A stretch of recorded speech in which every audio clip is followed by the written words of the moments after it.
Thank you. Mr. Ferguson is recognized. Thank you, Mr. Chairman. And, when we started this, my good friend, the ranking member, said something that I fully agree with. And that is, Americans don't want to be told by the government what to do. Well, Americans also are business owners, and Americans are investors. And let's start with the very basic premise that the reason that American business exists is to return a profit to its shareholders.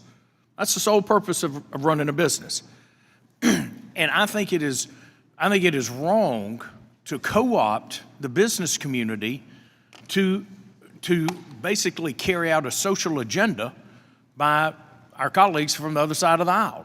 Businesses are there to make money, to return value to the shareholder or to the investor, period. That's why it exists. That's why my dental practice existed. It was there so that it could provide a return to my family and to my employees in the terms of a paycheck. So we should be doing everything that we can to make American business the most competitive in the world. We should be drawing investment from around the globe because that is where we get the greatest return. And to, and to think that folks like Mr. Rees are dictating to us where we should be investing with ESG. This is the same group that failed to make the reforms and the needed changes in the pension plans before they went belly up. So, Mr. Rees, I apologize if I don't want to take your advice too seriously, but we got pension plans that were going broke for years because basically the unions and the union leadership would not do the right thing to shore those up. That's a whole nother conversation.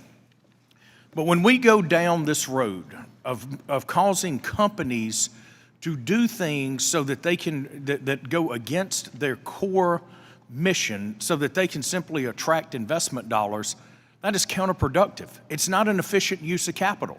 And in return, American businesses slow down and they don't hire as many workers. Now, if we want to have a serious conversation about Social Security, let's keep in mind that we need more people working and paying into the system, not fewer.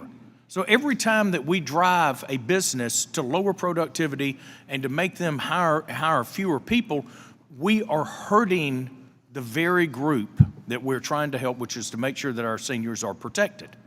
So when America is less competitive and we're not hiring as many workers and we're not building and inventing here in America and selling around the world, then we're backing up and we're hurting the Social Security system. I think it's important to put out there.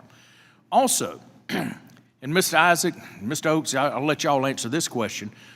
Don't you think it would be wise to allow, or maybe have rulings that allow shareholders and participants in funds to sue the fiduciary for failure to give the best return on the investment?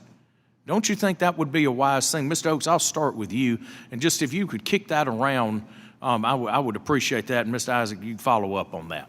Yeah, I think we are already seeing lawsuits along those lines. So in New York, one of the pension systems is being sued for pursuing ESG as a strategy in their fund because it is clearly counter to the fiduciary duty, and that sort of legal action, I think, is required to uphold the fiduciary standard that we all hold dear to us, because that leads to the outcomes that we want, the financial outcomes that all of us need for our retirement.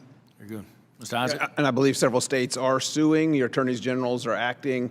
And I believe it's S&P Global that was issuing credit ratings based on ESG scores. They were considering ESG metrics, and now because of this pressure, they've dropped that, which is interesting to me because you look at Sri Lanka, at one time had the highest ESG rating of any country on the planet, and their first ever elected net zero candidate on the face of the earth implemented net zero policies and crushed their economy within 1 year, said no use of nitrogen-based fertilizers, food production down 40%, cost up 80%. Today, 9 in 10 people are hungry in Sri Lanka because of one person.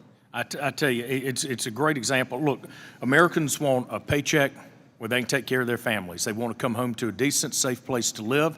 They want their children educated, and they want this place to leave them the heck alone. That's a common thread that runs through every American. And let me tell you something.